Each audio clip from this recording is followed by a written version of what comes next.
Well, good evening, everyone. Hi, everybody. Welcome to the replay. For those of y'all who are catching us there, excited to And for be those, here. yeah, and for those of you that are watching, please let us know where you're watching from. We love to know where everyone's watching is from. And yeah, it's late night, 9 o'clock, the whole child, episode 17. Yeah. So last episode was really something. There's a lot that's been going on out here in this here world. And we realized after last show that we needed to kind of continue the conversation a little bit. So just a quick recap to those of you who may not have listened or tuned in to last week's show or last show. It wasn't last week, 2 weeks ago. But we were talking about the whole Kirk Franklin situation and the situation that happened with he and his son, and talking about the language that was being used and the trauma that is present there. And we had a guest on last week, and we have another guest this week because we need to continue unpacking this. So I don't know. You have any like high level thoughts, Bianca, from last show that you want to get out, or where we want to jump right in, or what we want to do? Let's just jump right in. She's going in for the gusto. So I guess let me go ahead then and introduce our guest for those that are here with us, so we know what we're working with, right? So every so often on the whole child, we need to tap into expert, and we need to make sure that we have somebody here with us that is really able to provide an area of expertise that is on a different level. So we went and connected with Lakeisha Russell. And Lakeisha Russell is a licensed professional counselor in the state of Wisconsin. She's a boss mompreneur of two and known affectionately as America's #1 mental wellness ambassador. Lakeisha has been seen on CBS, NBC, Huffington Post, Forbes, and a host of other great media outlets. And she's also the weekly guest expert on Spectrum Cable News 1 in Wisconsin on their Mental Health Mondays series, where she provides weekly tips and techniques to help individuals practice good mental wellness. So Lakeisha is committed to helping mothers heal from their emotional wounds to be able to raise emotionally healthy children. And that is exactly what we talk about here on The Whole Child, is making sure that we have healed our own trauma so that we are able to raise healthy kids that don't have to continue in those cycles. Lakeisha is a sought after speaker, and she's had the opportunity to share messages of hope and healing that educates, empowers, and engages her audience to begin to do the work to make not only an impact in their lives, but also in the generations to come.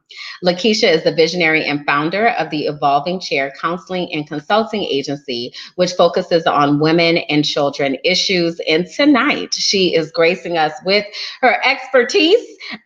So let us welcome Lakeisha here to The Whole Child. Woo! Hey Hi. there. So excited to have you here. Thank you for agreeing to spend time with us and lend your expertise into this conversation. How are you this I'm evening? doing well. I'm just excited to be here. I love talking about children, mental health, parents, and mental health, just mental health in general. So I'm excited. Yes, and we are so excited to have your perspective, right? Bianca and I do a lot of advocacy work in schools. Started out in Tampa, Florida, but really branching out to be nationwide. So it's so amazing that you're in Wisconsin and we get to connect with you. And Yes, all of this is just totally applicable because we're here to break these cycles everywhere, right? Not just in yes. Tampa. So, Lakeisha, have you had a chance to kind of process the situation that happened with Kirk Franklin and his son? Like, kind of give us your high level thoughts about what's on the forefront of your mind. And we're just going to kind of go from there and let the conversation go where it goes. Yeah, most definitely. And I always start off like I am a church kid. I grew up in the church. So, I get that Christian or religious perspective that you might see in the comments, but also as a clinician, as a therapist, right, that does this work with families. For me, you just saw a lot of hurt. a lot of pain, you know, and I know it was mentioned like the family therapist was called to, you know, kind of help diffuse the situation. And so for me, that even ignited like, okay, they're in therapy, right? But as we know, therapy is a process. And so nothing happens overnight. And sometimes we can be triggered and regress back to our old behaviors because that's what's comfortable for us. You know, and oftentimes, even as parents, you know, parenting doesn't come with a manual, you know, and so like I have 2 kids of my own. They're 12 and 13, teenagers. So you know, so I can imagine like, you know, a young adult, right? But I think just my biggest message, what I've been sharing people is like kind of giving that grace on both ends, right? Because we don't know the knee-deep story and behind all that hurt and that pain. We just hear that one perspective and we don't know, but you know, also acknowledging that hurt that the son felt, right? And him just wanting to have that respect and be loved and revered as well. Yeah. So one of the things that you said is that therapy is a process, right? I kind of want to dig in right there for a minute because I do feel like, you know, one of our goals here on The Whole Child is making sure that we destigmatize conversations about mental health. You know, in our communities, many people feel like, you know, especially church people, right? You know, you pray about it. Yes. And let the Lord do what he gonna do, right? And we're not here to minimize Jesus at all. Like he sits on the throne. Hallelujah. Yes. Okay. But there is also work that needs to be done. Listen. Right. So I think sometimes we'll say like somebody will go to see a therapist and they may go like once and they're like, it didn't work. Yes. Talk to us about this therapy as a process situation, please. Listen. So I always ask people, so when you say therapy didn't work, what do you mean? I'm like, and do you want to reframe it that you didn't work the therapy? Because I think that's the piece too. Oftentimes we don't take ownership and accountability of the work that we have to do in it, because I think people see the things on TV, right? We see therapists in comedies and things like that, and we think, oh, easy breezy, or my therapist gonna give me all the answers.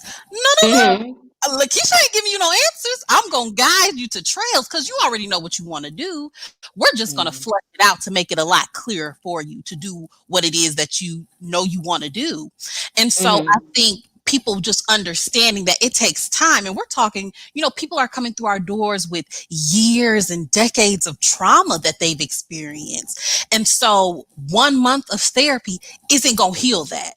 You know, you really gonna have to do that deep work, but be willing to do that work. Because what I tell people at the first session, at that intake, as I'm gathering the information, I'm like, therapy is gonna be tough. It's gonna be time you don't like me. You're gonna be like, Miss Lakeisha, I don't like you. Like, you having me doing all of this, but you know what? That's gonna be okay, because next week you're gonna come right back. You know, only to help you be the best possible version of yourself. And I just think people just have to ingrain it in themselves that it is a process, just like anything you've ever worked hard for. Like there are layers to it and levels to it, because you start unpeeling one layer of the onion, all of a sudden, here goes something else we ain't even see coming. So now let's work through this.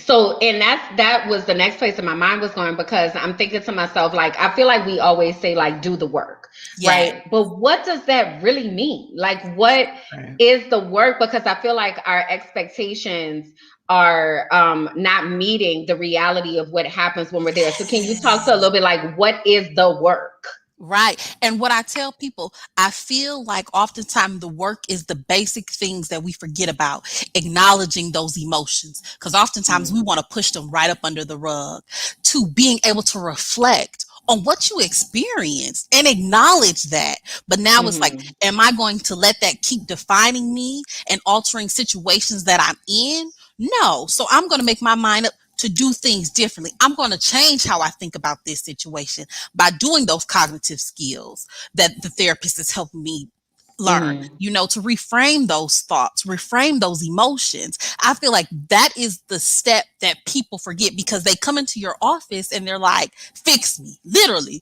fix me. It's my issue, fix me. Tell me what to do. Like, Yes. I'm like, well, wait. Let's bring it back a little bit, like let's acknowledge what you went through, let's work through that level of forgiveness, because, and especially when I do a lot of work with adults, they come with a lot of childhood traumas, because what I always say is, as parents, parenting doesn't come with a manual, and parents parent the best way they know how. That they were taught or they do the total opposite, right? Because they don't want to be like their parents. I feel like it's never no in between. And so we go through that even like grieving and forgiving process, like your parent did the best they could. And again, not to give excuses at all, but let's be honest about it. They didn't have a manual that's like, oh, this is how you be the A1 parent. No, it's just learn as you go. Yeah, and you made me think about that grace, like extending grace to our parents, right, as adults, but then also extending grace to other people within this process, and recognizing that everybody is in a process, right? Yes. Somewhere along the way, I think we forget that. Sometimes, do you see that a lot? I do, because I think what I often see a lot is people don't have that empathy or that compassion of what others might have gone through. And again, when we say these words, that's not to give excuse to behaviors, but it allows you to look at it from a different standpoint, and I know we kind of touched base a little bit about that, and I'm definitely going to acknowledge that is, when I'm working with educators or anybody that work with children, and you see those children with the naughty behavior, right? You're like, well, why do they always want to do this in my class? Or they just so disrespectful. But it's like, if we take a step back and not take it personally and get into our feelings, but what happened to them before they came into your classroom, into the school? What have they been living through these past several years that you don't know about? So instead of just jumping like, why are you doing that? Why are you behaving like that? But take a step back and ask, what happened to them? Even as adults, when we experience traumas and we don't heal from them, we're emotionally stunted at that age. And so we have 30-year-olds walking around reacting like 15-year-olds because that's the age of their trauma.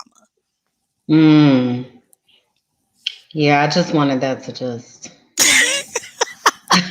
sit there just for a moment, because I think that Bianca and I both, our careers were in middle school, right? So when you mention like 13, 14-year-olds stunting, child, those middle schoolers, you got a couple of them, right? Yes. It's a lot going on there. So to think that we're dealing with adults who are operating at the capacity of a middle school child makes me think, Bianca, of what you always talk about, emotional intelligence.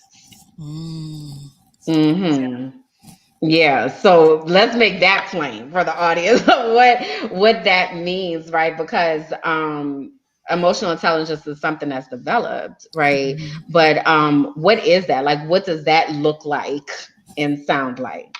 Yeah, and I think it just goes back to, right, people being able to handle those day-to-day situations that come in their life as they develop. And if you don't ever learn like the proper coping skills or learning that emotional vocabulary, that does stunt that level of emotional intelligence that you have. If you struggle with looking at things from another person's perspective, like all of that encompasses that level of emotional intelligence. And oftentimes, because many of the traumas happen so early on, you don't have the opportunity or the capacity for your brain to learn. Because if we're looking at a pyramid, right, you're on the survival. So if you've experienced some kind of trauma that was traumatic for you, that survival skill is at the bottom and your learning capacity is small. So your brain isn't even able to hold or take in new things you're learning.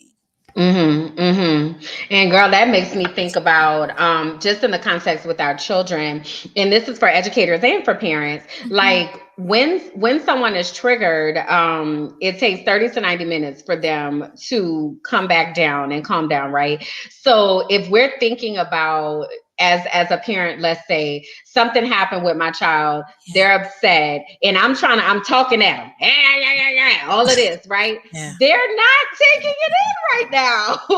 So it's like, then we get frustrated as the adults when we're trying to say or have a teachable moment or whatever, and they are literally operating a trauma brain.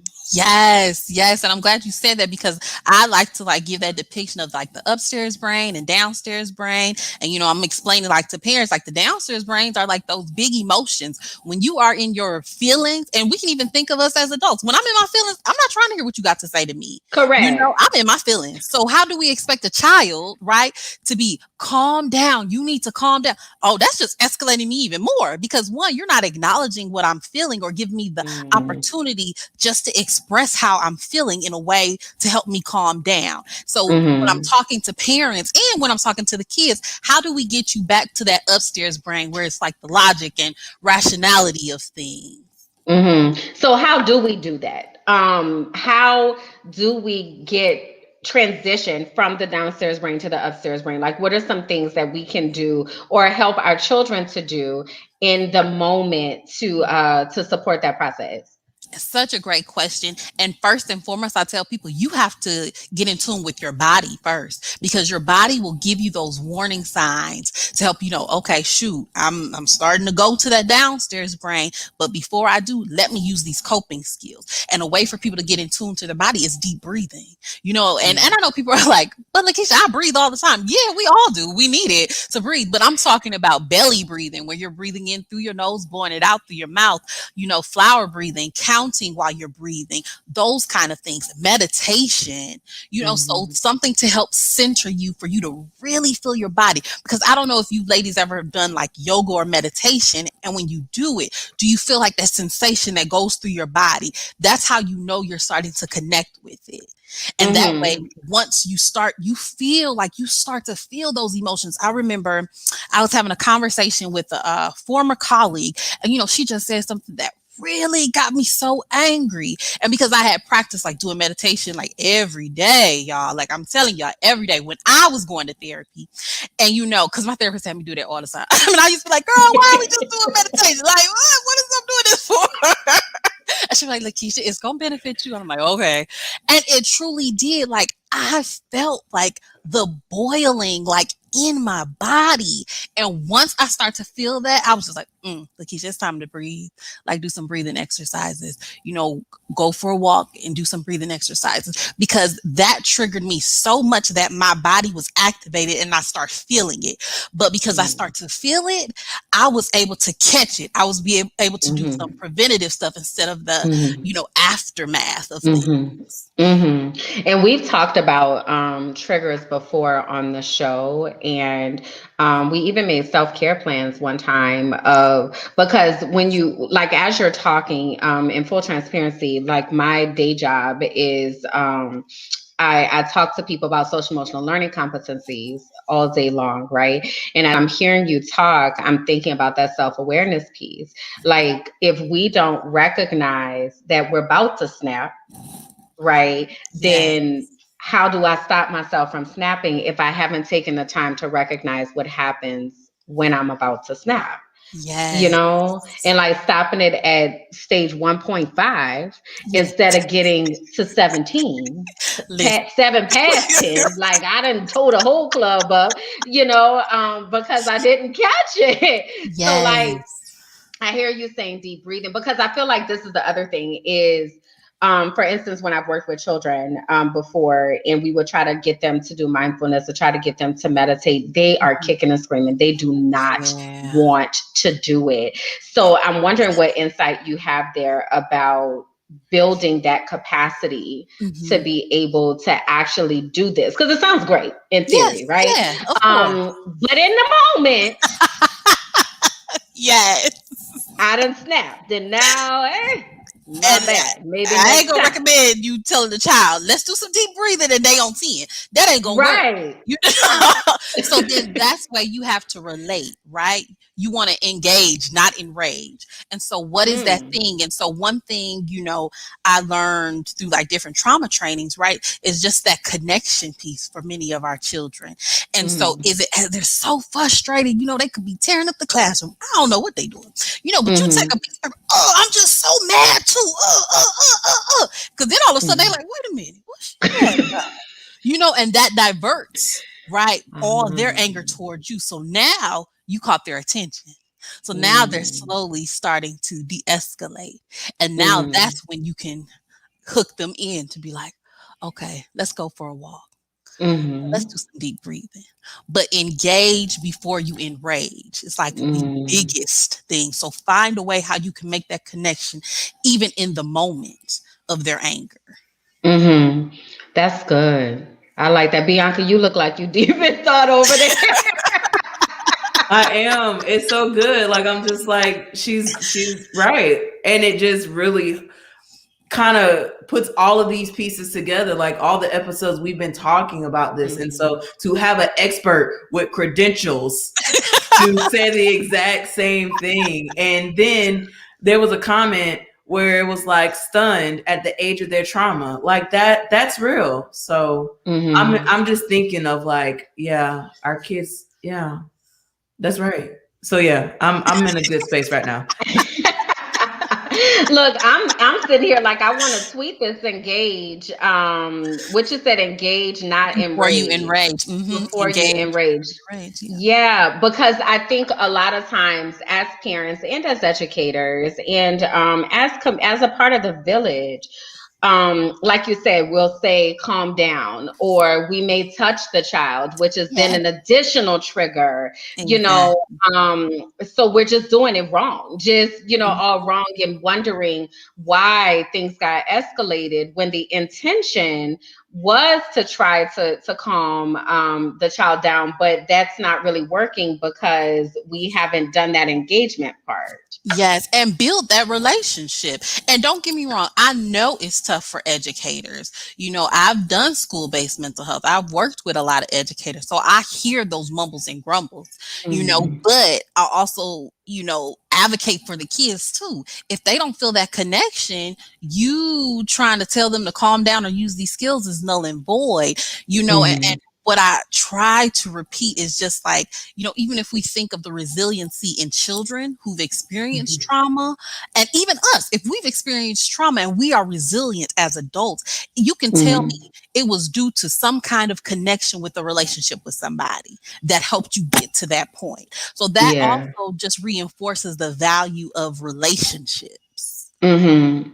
So, how do our parents develop deeper relationships Yeah. with their children, as the first teachers, as the ones who know their children best, but may not necessarily have that level of deepness or intimacy there to really be able to engage in a way that is going to feel like safety to the child? Like, what tips do you have there? Yeah, for parents to acknowledge those feelings and those emotions, because oftentimes I hear it, oh, what do you got to be sad about? You a Yes. kid, like all you got to do is just go to school, things like that. But it's like kids can be sad, kids can be frustrated, kids can be angry. So let's hear them, let's acknowledge that. And that way you can open up that door for dialogue, and that knows, okay, I can come to mommy, I can come to daddy and share with how I feel, and it won't be dismissed, or they won't Mm-hmm. just like be like, whatever, just leave me alone, or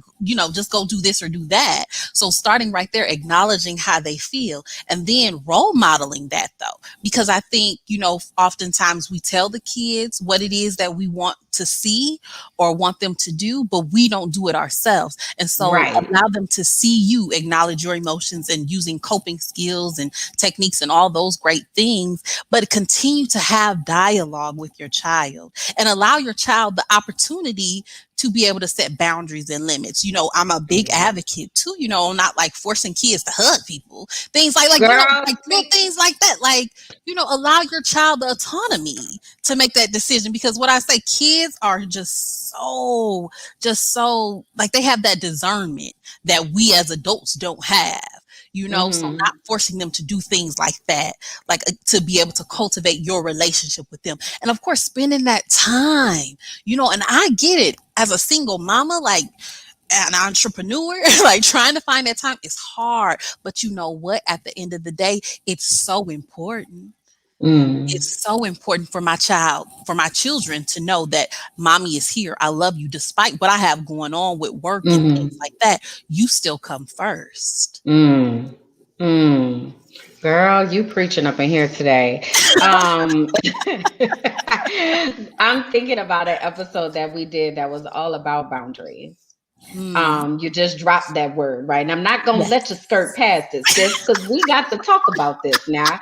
Because many of us as adults, we have poor boundaries, right? Yeah. So when you said, for instance, not forcing kids to hug people, I can remember as a kid being forced to go and give so-and-so a hug or give so-and-so a kiss. And I was like, I don't want to do that. Like, I don't like them like that. But if I didn't, I would be in trouble and I would catch a whipping. And what I feel like it taught me was I don't get to decide who gets to invade my space. That's it. Yeah. And it's unfortunate, because we do set up that precedent for our children that you don't make that decision on who you allow in your space. So now that starts where the lack of boundaries, where anybody can be in my space, anybody can have access to me. And then what does that slowly do as we start to get older, right? We say I love so hard, but do you love hard? Or you just lack boundaries, so like you just start thinking of where do those things start to show up in your life as an adult. Yeah. Oh my gosh. And don't get me wrong, because I want people, as they watching, like, trust me, I've been that one to be like, I just love so hard. But it's like, girl, no. You just lack boundaries with them people. Yeah, because if we had appropriate boundaries, they would have never been in our life in the first place, because they weren't deserving of our time and of our emotions and all of that, right? But because we have poor boundaries as the adults, how could we ever teach our kids to have better boundaries? So they grow up watching that, and then that leads to powerlessness. Right. So now I feel like I don't have any control. So now I'm trying to exert control. And I'm thinking about what manifests in school, these power struggles where kids are like, I'm not taking off my hood, like just these things that they go to bat for. And you're like, is it that deep? But that's their only sense of control, because they don't have control in any other situation. Exactly. And I think we have to acknowledge that, right? Even as we're the adults, and a child is like, okay, I'm not going to take off my hood. What is them having on the hood hurting? Like, let's just be honest, like, let's just look at the situation for what it is. Okay, that could be their safety net. You don't know if they're dealing with anxiety. And so, again, right? Not looking at what are they doing, what behaviors you're seeing, but what happened to you. Yeah. Oh man, this is powerful. So Amy put a comment over here, and I wanted to get to this. She said the tricky part as a teacher is that many of our parents have had the same trauma. Those relationships are important too as a teacher. So you had mentioned earlier, like, therapy is a process, and how we're carrying that trauma as the adults. Let's talk to our parents for a minute, because let's say that they've reached out to you, Miss Lakeisha, I want to do better or what have you, and they're on the process, but when the rubber meets the road, I'm still doing what I did before. Yeah. And so what I want to tell people, it's not going to say that you're not going to regress or revert back to certain behaviors. But you know what I've noticed working with adults and parents with the childhood traumas that we're working through, once you do it, you start becoming more aware. So before you even revert back, like you did probably when you first started therapy, the big girl or the big man start to kick in to be like, no, you know what? I'm not doing this anymore, because what happened when I did those behaviors? I got this kind of outcome. Like I always tell my parents, okay, look, and this is just like a random name, y'all. Like Lil Shelly, be trying to come out all the woodworks and whatnot because she's used to the chaos, right? And chaos was how you function. But now Big Shelly is trying to come out and things are smooth and you want them just calm and you want to be more self-aware. So we have to put Lil Shelly on our hip as we're walking through this process. That makes me think about the concept of normalcy. And I feel like we talked about that last show, specifically in this situation with the Kirk Franklin situation, because so many people were coming out and they were like, I got cussed out when I was a kid too. And look at me, I'm just fine, and just because is normal. Like you said, Lil Shelly is used to operating in chaos because that's how Lil Shelly grew up.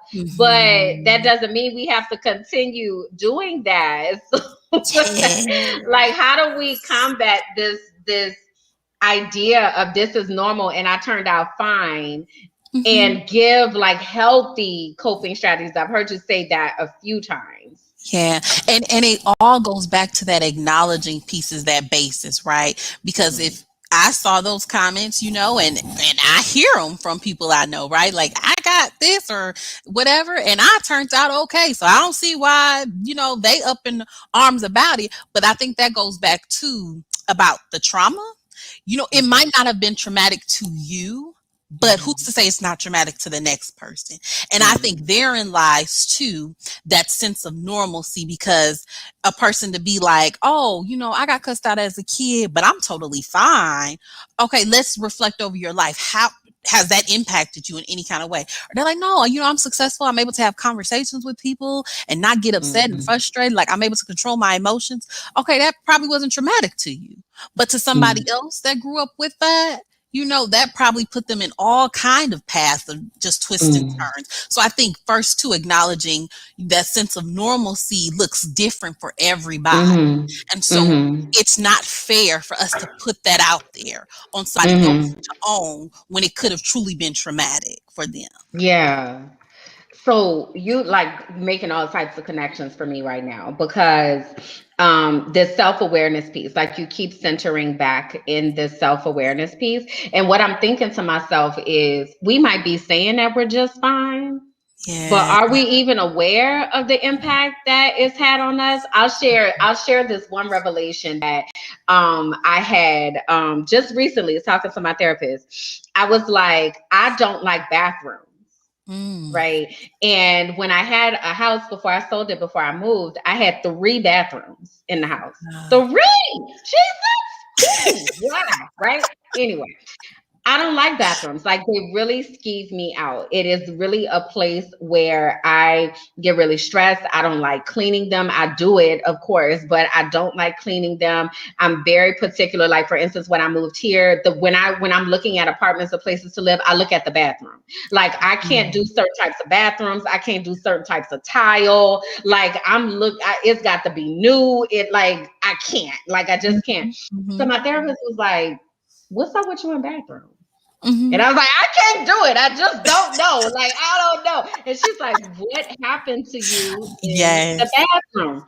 I used to catch whippings in the bathroom all the time. Getting out the tub, catch a whipping, stand over the toilet, catch a whipping, knocked up all kinds of sideways in the bathroom all the time. And it was not until she asked me that question that I made the connection. Oh my God, that's why I don't like bathrooms, right? I was thinking I was a germaphobe or, something else, but I was like, I moved out of that apartment, like I can vividly see right now, when I was 7.5. So this is early childhood that this was happening, right? But I remember it so vividly and I wasn't even aware. So it brings me to that point when you're talking about like people saying, oh, I'm fine, I'm just fine, everything's fine. Are you though? Are you actually sitting there with your hair on fire and you talking about you fine, but you're really not? Yes. Yes. And I'm so glad that you gave that example. And I think too, some people are like, because I'm pretty sure it's going to be people in the comments like, well, what if you can't afford therapy, or how do you start that before you like see a therapist?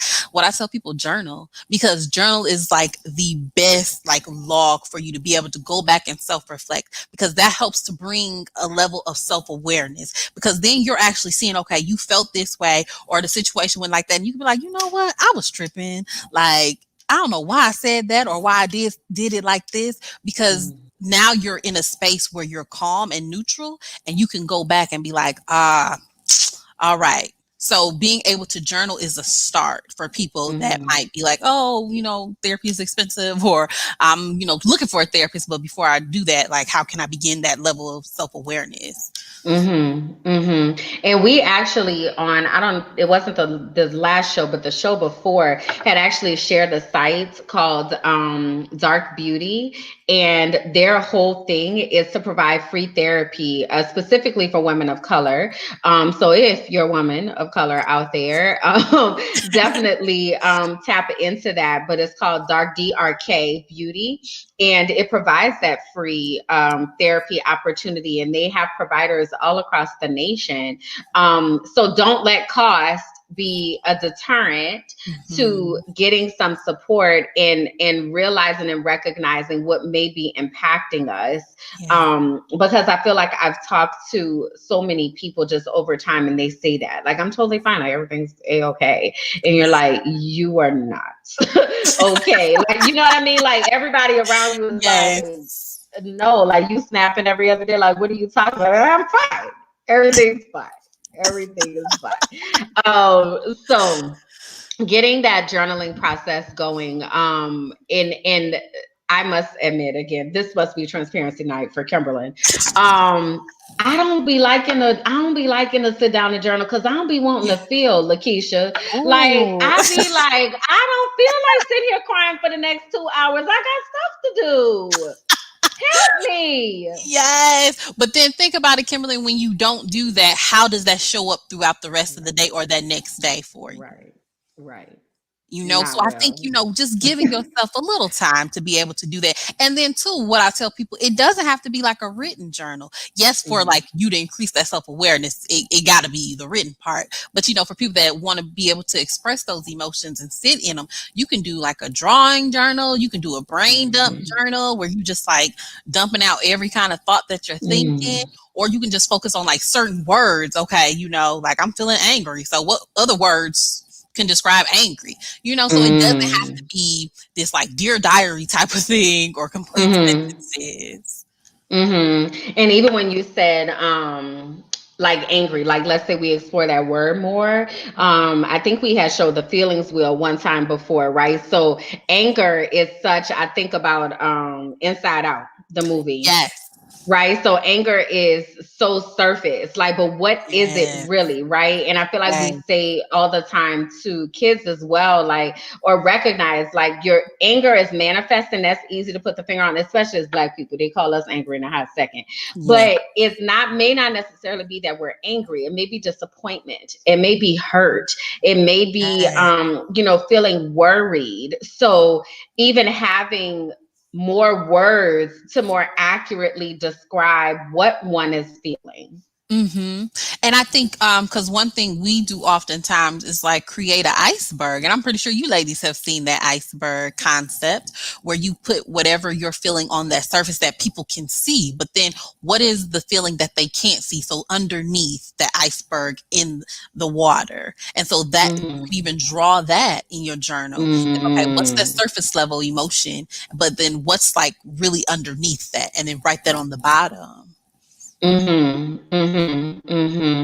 This is good. So we would be remiss if we didn't bring up the social media aspect of this whole situation, and that's Bianca's kind of her niche over there is with social media of the power of it and all the things that happen. Go ahead, Bianca. I know you got something to say. So I just want to just ask this question. How often do you have conversations with parents because the cell phone and or what's happening on social media has inflicted trauma on a child? Oh, that's such a good question. You know what?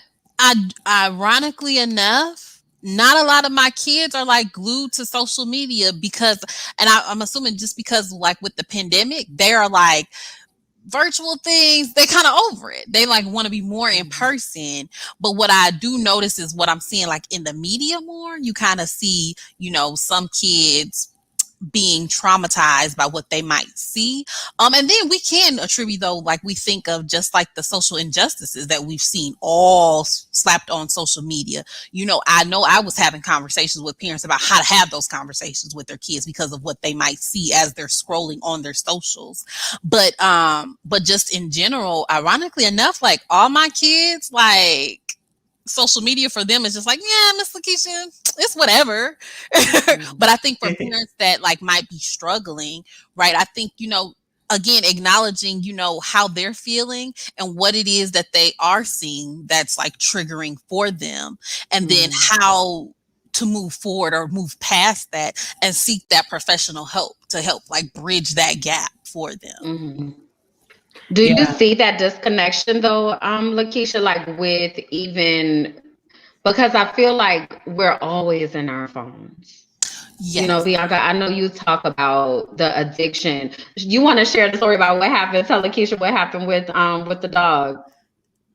The dog that came into your Yeah, so I was taking the dog out, just minding my own business, and I had my phone in one hand and I had his leash on the other.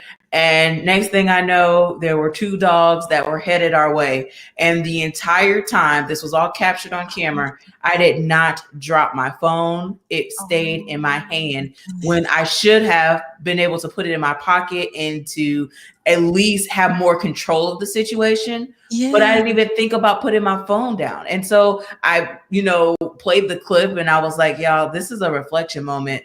Like I did not put my phone down in this crisis. And it could have been something very serious. Wow.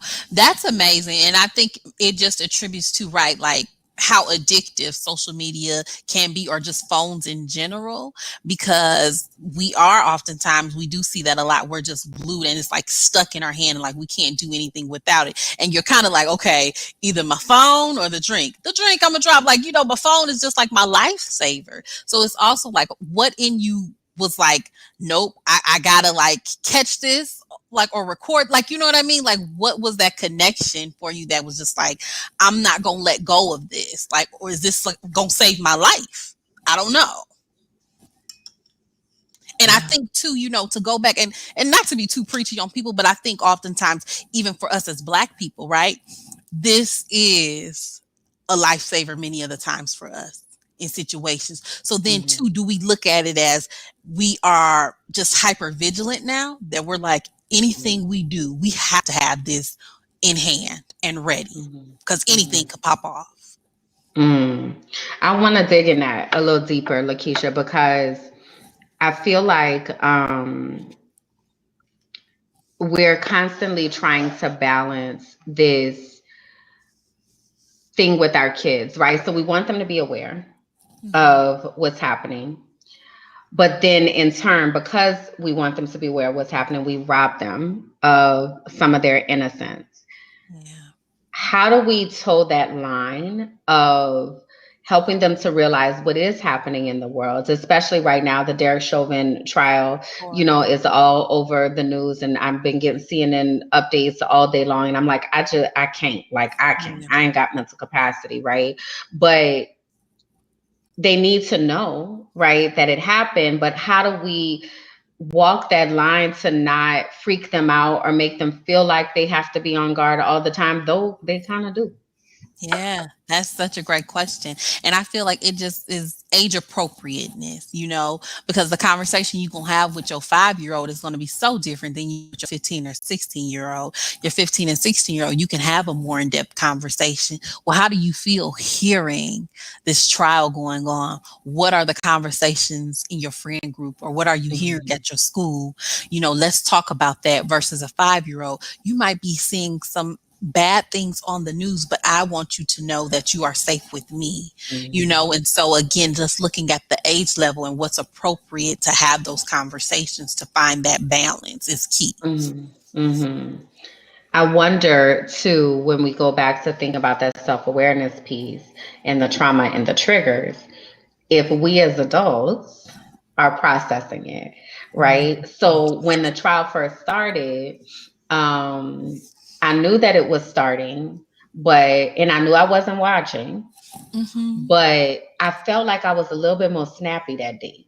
And at the end of the day, I was like, why do I feel like I'm not cussing nobody out or nothing, but I just felt like my patience was just a little bit thinner. And when I went back and kind of reflected, I was like, oh, the trial started today. So even though I didn't participate in that, something in me was still triggered to go back to thinking about last summer when we literally saw this man get murdered over and over again on the news, you know? But I didn't realize it, right? So I wonder how we recognize and then release that so that we can have a conversation with our kids. Because if I didn't realize it and recognize it, well, my goodness, how is it manifesting in our littles? Yeah, no, that's such a great point. And again, right, because y'all know my word of the day is like acknowledging and self-awareness. And so once you acknowledge those feelings, Kimberly, and that it was connected to, right, being triggered from what you felt and what you saw on TV, what you experienced watching it, you know, now you can be like, okay, how do I release this? Is it through that deep cry? What am I doing to get all of this out? And again, not to say we get it out to be like, we gonna forget about it and like do nothing else, but for it not to disrupt your day to day any longer or keep you stunted or stuck. And so a part of that could be like, again, like doing that deep cry or, you know, releasing it through writing or drawing, whatever, or singing, something that you, when you do something, it releases all of that out. So I don't know what that looks like for people because it can be so many different things. For me, it's music. You know, when I'm listening to a song that just goes with how I'm feeling and I'm singing it and releasing that as I'm singing it, that's music for me. My therapist also talks to me about singing, right? So I love to sing and I love music. Like I'll turn on music before I turn on the TV most days. And she had told me like that was my homework one time. She's like, I just want you to sing. And I was like, why? Like, what is the power in singing? And what she told me is I need to reconnect to my voice. Your voice has power and you've lost it along the way. Child, apparently. And I did not even, again, that's that awareness piece, right? I didn't even realize. So what was happening is with everything that was going on, I found myself shrinking as I was entering spaces because I didn't want to deal with the foolishness, right? So I'm like, let me enter this space and just not say nothing. And, you know, if somebody say something, I'm gonna just ignore it. So I was like eating all of this stuff, you know, that was happening. And she was like, I want you to sing. Like, I want you to put on your favorite song, worship music, whatever, and just sing. And after I had asked her about that, and she mentioned about my voice, it was like the biggest aha for me because I didn't make that connection. Yeah. That's so amazing. And I think we forget the power of art, you know, so whether that is painting or music or playing an instrument and just how melodic and in tune it is with our body, you know, we forget just how powerful it is. Yeah. Girl, you got me with like I'm just sitting here, Bianca over there deep in thought. I'm just sitting here like Yeah, this is a great episode for sure. There's a lot to this. So when we're thinking, and even like if we take it back to the school context, one of the first things that gets cut, or that when students are being punished or disciplined, they miss out on their electives. I know. They can't go to art class, or when we're looking for a place to pull kids out of, we pull them out of that artistic expression, whether that, is culinary or PE or chorus or band or orchestra. Like, that's the place that we pull them out of. Like, even talking about, I'm sitting here getting chills because I'm like, that could be their outlet. Yeah. To really be able to reconnect to themselves, because I feel like so many times we walk around outside of our bodies. Like, I'm here physically ish, right? But I'm not here. Like, my brain is not in my body. And that artistic expression is a way to reconnect into our bodies. And that's the thing that we take away.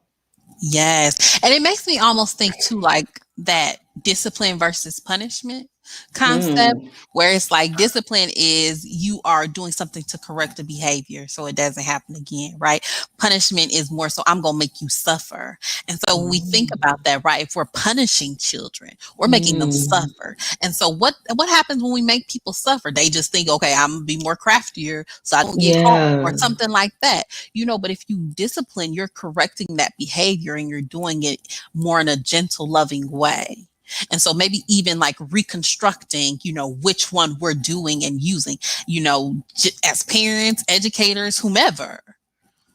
I've never heard it explained that way. That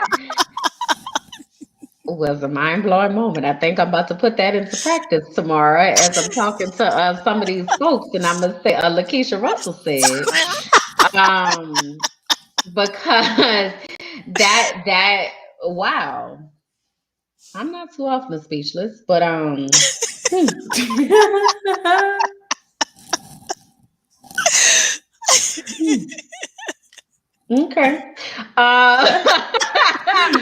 Bianca, I'm tagging you in. I need a moment to kind of look. I just want to say that all of this is great, and I hope that parents are really taking notes on some of the strategies that have been listed and presented today, because we really have to be intentional with our children. I have seen so many headlines recently of killings, of just kids stealing cars and trying to get money. We really have to have these conversations, because I don't know where else we're going to go from here. Truly, it's really concerning. So, what are some things that parents can do right now today to bridge positive relationships with their children? Talk to them. Talking is the biggest thing. Spend that time with them. Even like craft out, like I would say schedule time, right? Where okay, this is our time to spend with each other. Take turns picking out the activities. Do something to get to know your child a little more and for them to get to know you, and it's okay to laugh with our kids. Because also what I noticed sometimes as parents, we grow up like, I don't play with kids, because that's how they learn, like it's okay to play with adults and things like that. Right. But it's like, it's okay to laugh with your child. Like, because you can still be able to set healthy boundaries with your child and still have fun and laugh with them. Lakeisha, girl, you're gonna have to come back, child. Because Yes. I love it. Yes. My socks have been knocked off. Okay. I am like, I need to come back and listen to the replay, and send this to some places and get some people to tap in, because not only have you kind of given us food for thought, but you've also given some really good strategies, coping strategies that you mentioned of, breathing, of journaling, of crying, of, executing the arts, and, having an opportunity to talk and speak. If there was a lasting thought that you could leave with the audience, like if they ain't take nothing else from what we talked about, what do you want them to remember and center in on? thoughts are the seeds of actions. Actions become habits. So what habits are you seeding?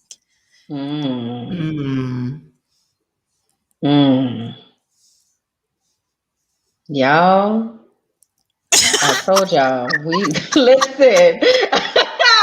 Look, I've been quiet this whole episode, just deep in thought. Like, wow. You got to come back. I definitely will.